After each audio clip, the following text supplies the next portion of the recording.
alam Indonesia yang selalu tiada bandingnya.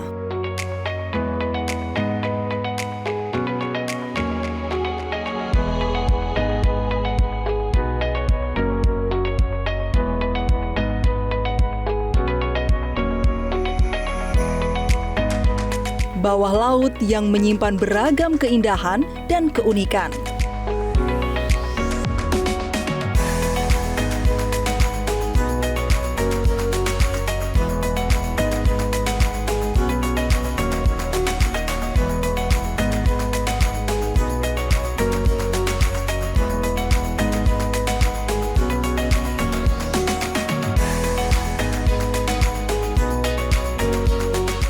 Sebuah penjelajahan di negeri bahari nan rupawan.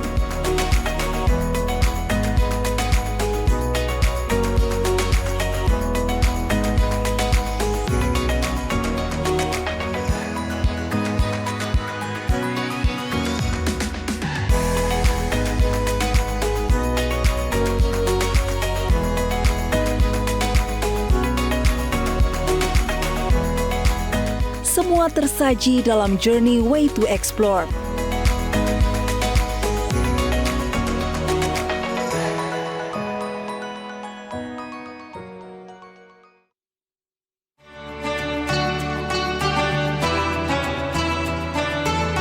Mengeksplorasi Aceh rasanya belum lengkap jika belum menginjakan kaki di kota Sabang. Waktu tempuh dari Banda Aceh menuju Sabang hanya 45 menit. Harga tiket kapal cepatnya Rp80.000 untuk satu kali keberangkatan. Sabang merupakan daerah kepulauan dengan bentang alam pesisir. Di Sabang ada banyak sekali penginapan. Wisatawan dapat memilih penginapan berupa kamar, cottage, ataupun resort dengan fasilitas kelas bintang 5.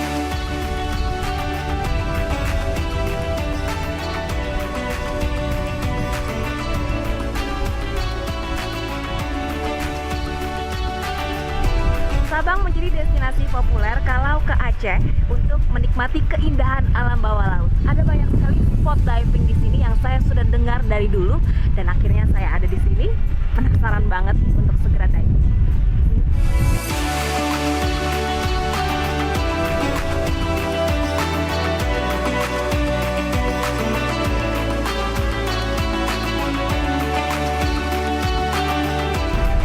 Saat ini sudah ada di salah satu dive center yang ada di kawasan Iboi Sabang. Sudah bersama saya dive guide hari ini. Halo Bang. Halo. Bang, hari ini kita akan diving di mana? Kita akan coba diving di Bate Tokong. Supaya baguslah di situ. Kedalaman berapa meter? Kedalaman kita bisa dari 18 sampai 30 meter. Untuk dive kedua nanti? Kita coba di Vulcano.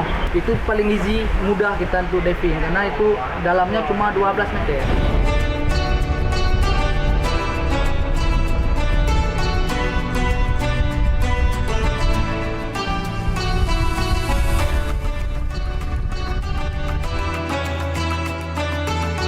Bate Tokong merupakan salah satu spot menyelam favorit di perairan Sabang. Ternyata keindahan alam bawah laut Indonesia bagian barat tidak kalah dengan Indonesia bagian timur. Di sini saya menjumpai banyak sekali jenis ikan, mulai dari ikan-ikan kecil hingga yang berukuran besar. Untuk menyelam di Bate Tokong, penyelam harus memperhatikan kondisi arus. Karena perairan ini memiliki arus yang kuat dan berombak di permukaan pada waktu-waktu tertentu. Tak heran perairan ini terdapat banyak sekali ikan karena kondisinya berarus. Selain ikan, spot penyelaman Bate Tokong juga didominasi sea fan. Sea fan merupakan terumbu karang kategori soft coral yang bentuknya menyerupai kipas. Sea fan yang saya jumpai ini memiliki ukuran yang bervariasi. Banyak diantaranya yang berukuran sangat besar, bahkan lebih besar dari tinggi badan saya. Wow! Usia sea fan besar ini diperkirakan lebih dari 50 tahun. Bayangkan, jika sea fan ini rusak, butuh berapa lama lagi agar dia bisa tumbuh sebesar ini. Oleh karena itu harus kita jaga bersama ya. Lokasi penyelaman kedua ialah underwater volcano. Bila tempat penyelaman lainnya menawarkan pesona alam bawah laut berupa pemandangan biota dan terumbu karang yang cantik, berbeda dengan spot yang satu ini. Di sini penyelam hanya akan melihat dasar pasir, tapi dihiasi gelembung. Gelembung-gelembung ini muncul akibat uap panas dari kawah gunung api di bawah laut. Sungguh pemandangan yang luar biasa. Lokasi penyelaman underwater volcano ini berada di kedalaman 6 hingga 8 meter. Sesekali saya menjumpai beberapa jenis ikan yang terlihat di sekitar lokasi. Salah satunya pufferfish atau ikan buntal. Suhu perairan laut di sekitar area penyelaman ini cukup hangat, khususnya jika berada dekat dengan lubang gelembung. Beberapa bagian pasir pun terasa hangat. Sesekali saya dapat mencium bau belerang, menandakan gunung berapi bawah laut ini masih aktif. Penyelaman ini dianggap bisa memberikan terapi relaksasi tersendiri loh. Penyelam bisa menghangatkan diri seolah berendam di perairan air hangat.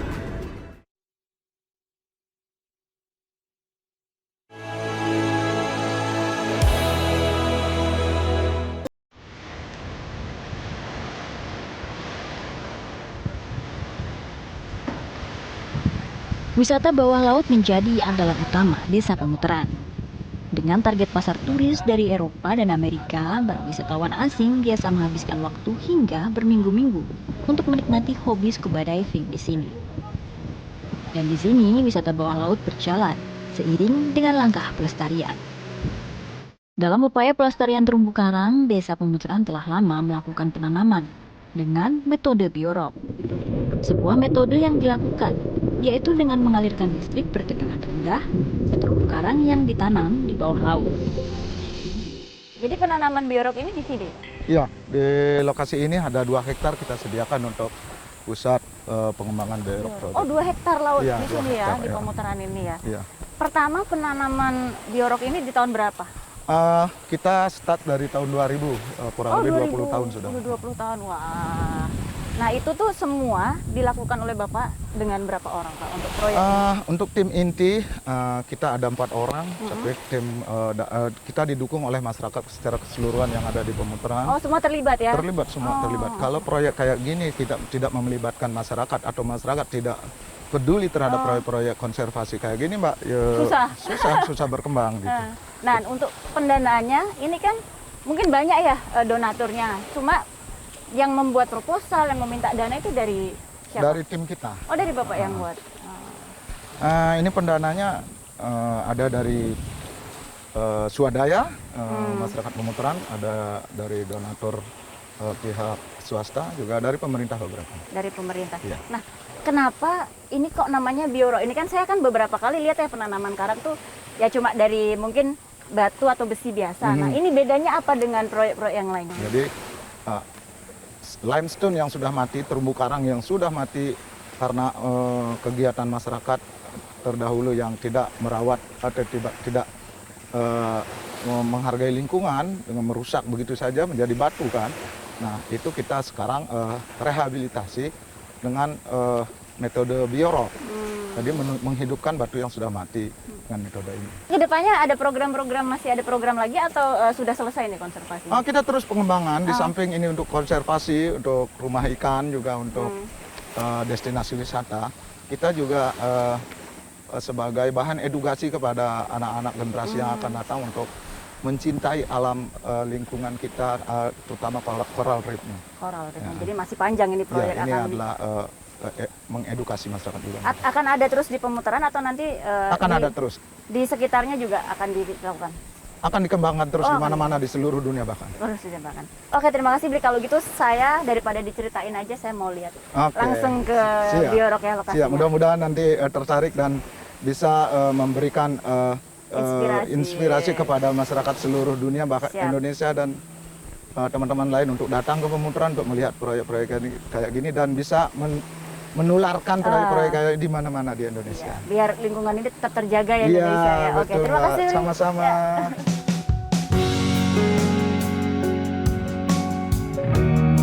Pengaliran tenaga listrik pada struktur penanaman karang menggunakan listrik dari sumber energi terbarukan, yaitu tenaga surya.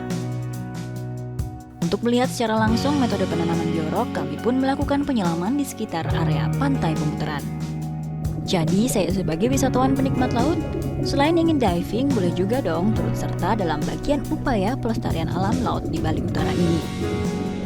Di kedalaman 5 hingga 9 meter, beberapa patung buatan mulai dapat ditemui. Para turis asing menyebutnya Underwater Temple Garden atau Taman Pura Bawah Laut. Walau mirip peninggalan sejarah, patung ini bukan benda kuno dari masa kerajaan, melainkan patung yang sengaja ditenggelamkan sebagai media tanam dan tumbuhnya terumbu karang. Patung-patung bawah laut inilah yang kemudian menarik banyak wisatawan untuk menyelami laut Pemutaran. Tidak bosan rasanya menyelami pusat konservasi terumbu karang di sini karena kita bisa melihat langsung, sekaligus berfoto di beberapa patung yang ikonik. Ada patung Barong, Ganesha, juga Garuda, dan juga Fishdom yang telah ditembuhi berbagai macam terumbu karang. Teknik biorok menggunakan aliran listrik tegangan rendah 6 hingga 10 volt yang dialirkan oleh kabel-kabel bawah laut untuk mengaliri kerangka besi, tempat penanaman terumbu karang. Cara ini dilakukan terus-menerus hingga terumbu karang telah dianggap dewasa. Dengan teknik pengaliran listrik ini, pertumbuhan terbukti mengalami percepatan 2 hingga 6 kali daripada teknik penanaman biasa. Nah, bagi para wisatawan yang ingin ikut serta dalam penanaman dapat menyumbangkan sekitar 400 hingga 500 ribu rupiah. Dan nanti, nama-nama penyumbang akan diukir dan disematkan di besi penjaga karang, seperti ini. Terumbu karang Pemutaran adalah terumbu karang dengan area dangkal terluas di Bali yang mudah dinikmati keindahannya karena arusnya yang cukup tenang, aman untuk para penyelam pemula. Journey akan kembali dengan lokasi penyelaman lain yang tak kalah indahnya, masih di Pulau Dewata, Bali.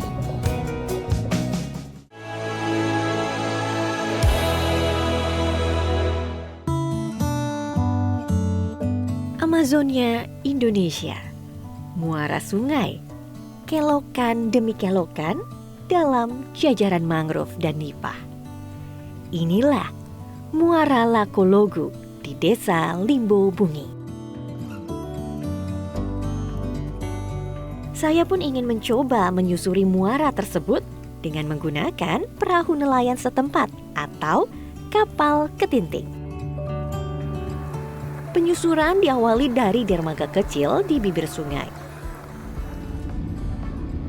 Muara ini cukup besar loh travelers, karena sebagai titik pertemuan dari 3 sungai, yaitu Kantalai, Liabuku, dan Lakalogu. Selama penyusuran, saya berada di tengah-tengah rindangnya mangrove dan nipah yang luasnya sekitar 55.000 hektar. Ini biasanya perjalanan dengan perahu ini berapa lama Pak untuk mengitari nipah-nipah ini semua? Kurang lebih 1 jam lah Mbak. Dari 1 jam? Ya, dari ini tadi tuh, dari tempat naik pertama tadi itu. Dermaganya ya Pak. Kalau di zaman dulu ini Mbak kayak gini ini luas karena kan dulu kan ini kan sumber pencariannya juga orang-orang dulu. Atap nipah kan, tapi pas semenjak sudah banyak atap seng ini, sudah jarang orang pakai begini, sudah jarang yang datang petik inian, potong nipahnya. Ya. Travelers juga dapat bertemu beberapa satwa liar loh di sini. Contohnya seperti burung, dan terkadang bisa juga melihat buaya yang sedang berjemur. Namun kali ini saya tidak dapat melihatnya nih travelers. Tak hanya itu saja, travelers pun dapat bertemu dengan warga setempat yang mencari kepiting di balik tanaman mangrove dan nipah. Pulau Buton menjadi surga bagi penyelam gua bawah laut. Bisa dibilang, di Butonlah satu-satunya titik lokasi gua penyelaman di Indonesia dengan jumlah yang banyak. Dari hasil pemetaan penyelaman gua yang tergabung dalam Rock and Roll Divers Buton, komunitas ini telah menyelam di 40 titik. Saya pun ingin mencoba pengalaman baru tersebut. Bersama Bang Sudiar, saya diajak ke Gua Moko. Gua Moko tipikal guanya ini dia patahan. Di patahan. Dia ada rekahan batu yang awalnya dulu ada di dalam tanah, belum runtuh. lama-kelamaan ada sesuatu itu mungkin gempa atau apa runtuh. Untuk di cave diving itu sih sebenarnya ada beberapa level, ada beberapa tingkatan-tingkatan. Nah, level paling bawah itu paling awal itu adalah level penyelam gua di mana masih ada cahaya matahari masih nampak di kita bisa lihat ya. Nah, untuk equipmentnya di cavern area atau penyelam di level awal itu bisa pakai backmount. Di gua kalau kita diving sih ya minimal harus pakai helm atau pakai hoodie untuk mengamankan kepala. Senter itu kita gunakan hanya untuk melihat sesuatu atau senter ini menjadi alat komunikasi kita. Akses ke Gua Moko ini cukup dengan berjalan kaki saja. Mulut gua pun sudah terlihat. Persiapan kami lakukan di dalam air yang dangkal. Beberapa alat yang harus diperhatikan ialah penggunaan penutup kepala dan membawa senter. Bang Diar pun mengikatkan tali sebagai penanda jalur penyelaman. Kita sekarang mau coba penyelaman. Gak boleh kicking terlalu banyak karena partikelnya gampang naik ya, debunya. Jadi airnya gampang keruh nanti. Yap. Oke, Mohon let's go. arahan dan bantuannya ya Bang Diar. Oke. Nah, di depan ya. Floating dulu aja, floating dulu sampai tengah situ baru kita turun. Kan kabuk.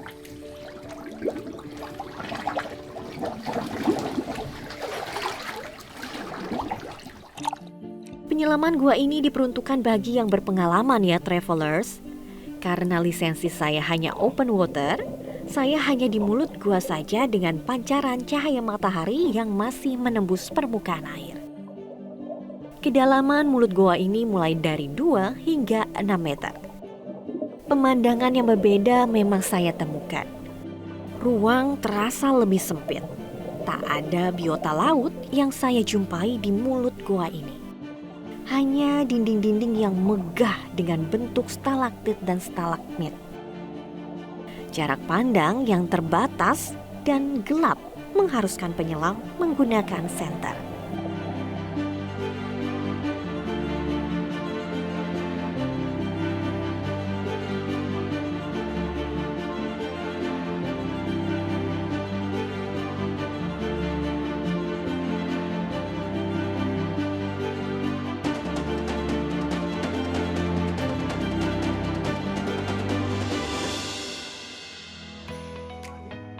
Selain untuk penyelaman, ternyata gua ini juga menjadi destinasi anak-anak warga setempat untuk sekedar berenang. Air payau, tak ada arus. Anak-anak pun dapat bebas melompat ke mulut gua yang cukup dalam ini. Inilah keseruan yang ditawarkan di bumi Anoa. Tertarik untuk berwisata ke sini? Ayo Mi ke Sulawesi Tenggara.